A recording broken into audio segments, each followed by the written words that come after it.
अस्सलामुअलैकुम वरहमतुल्लाहि वबरकातुहू। हदीस नंबर 471। अब्दुल्ला बिन काब बिन मालिक को उनके बाप काब बिन मालिक रज़ियल्लाहु ताला अन्हा ने खबर दी कि उन्होंने अब्दुल्ला इब्ने अबी हदरत रज़ियल्लाहु ताला अन्हा से अपने एक कर्ज के सिलसिले में रसूलुल्लाह सल्लल्लाहु अलैहि वसल्लम के दूर में मस्जिद नबवी के अंदर तकाजा किया। दोनों की आवाज़ कुछ ऊंची हो गई, यहाँ तक कि रसूलुल्लाह सल्लल्लाहु अलैहि वसल्लम ने भी अपने हुजरे से सुन लिया। आप उठे और हुजरे पर पड़े हुए पर्दा को हटाया। आपने काब बिन मालिक को आवाज़ दी, ए काब। काब बोले, या रसूलल्लाह, हाजिर हूँ। आपने अपने हाथ के इशारे से बताया कि वो अपना आधा कर्ज माफ़ कर दे। हज़रत काब ने अर्ज की, या रसूलल्लाह, मैंने माफ़ कर दिया। आपने इब्न अबी हदरत से फरमाया, अच्छा अब चल, उठ, उसका कर्ज अदा कर। हदीस नंबर 472। अब्दुल्ला बिन उमर रज़ियल्लाहु ताला अन्हा से रवायत है कि एक शख्स ने नबी करीम सल्लल्लाहु अलैहि वसल्लम से पूछा, जबकि उस वक्त आप मिंबर पर थे, कि रात की नमाज यानी तहज्जुद किस तरह पढ़ने के लिए आप फरमाते हैं। आपने फरमाया कि 2-2 रकत करके पढ़, और जब सुबह करीब होने लगे तो 1 रकत पढ़ ले। ये 1 रकत उस सारी नमाजों को ताक बना देगी। और आप फरमाया करते थे कि रात की आखिरी नमाज को ताक रखा करो, क्योंकि नबी करीम सल्लल्लाहु अलैहि वसल्लम ने उसका हुक्म दिया। हदीस नंबर 473।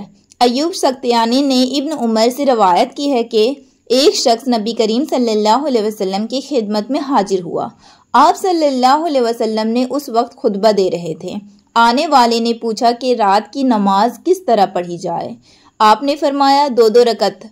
फिर जब तुलू सुबह सादिक का अंदेशा हो तो 1 रकत वितर की पढ़ ले, ताकि तूने जो नमाज पढ़ी है उसे ये रकत ताक बना दे।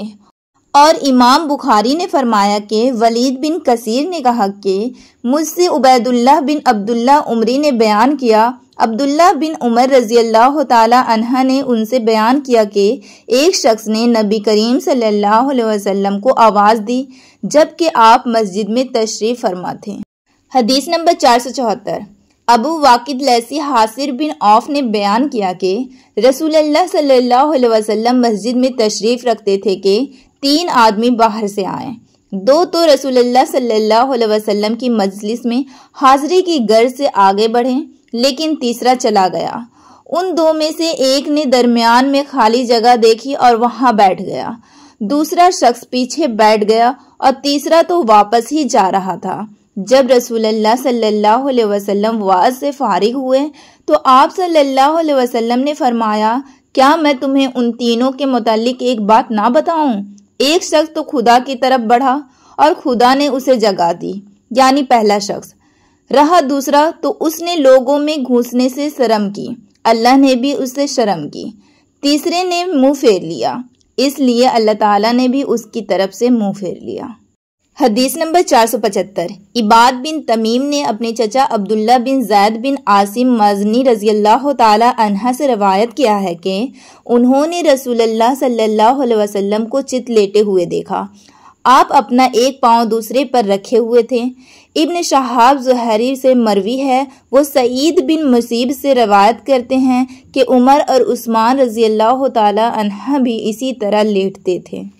हदीस नंबर 476।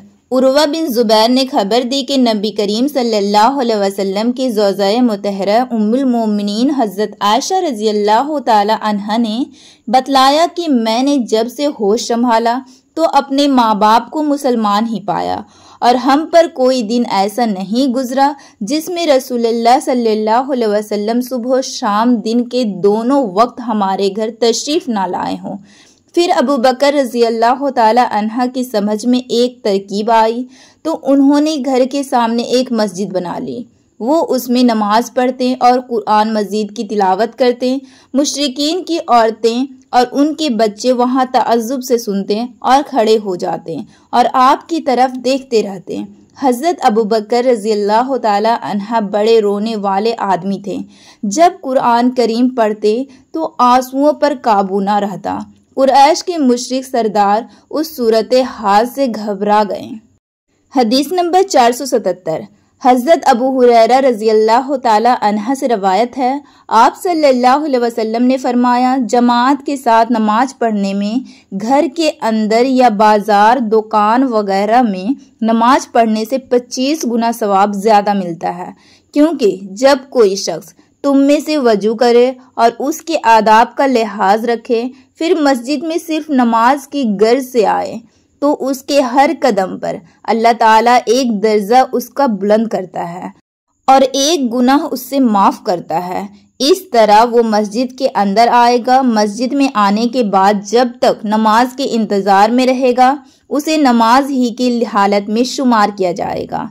और जब तक उस जगह बैठा रहे जहां उसने नमाज पढ़ी है, तो फरिश्ते उसके लिए रहमत खुदावंदी की दुआएं करते हैं कि ए अल्लाह इसको बख्श दे, ए अल्लाह इस पर रहम कर, जब तक कि रीह खारिज करके वो फरिश्तों को तकलीफ ना दे।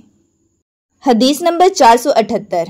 अब्दुल्लाह बिन उमर या अब्दुल्लाह बिन उमर बिन आस रज़ियल्लाहु ताला अन्हा से रिवायत है कि नबी करीम सल्लल्लाहु अलैहि वसल्लम ने अपनी उंगलियों को एक दूसरे में दाखिल किया। हदीस नंबर 479।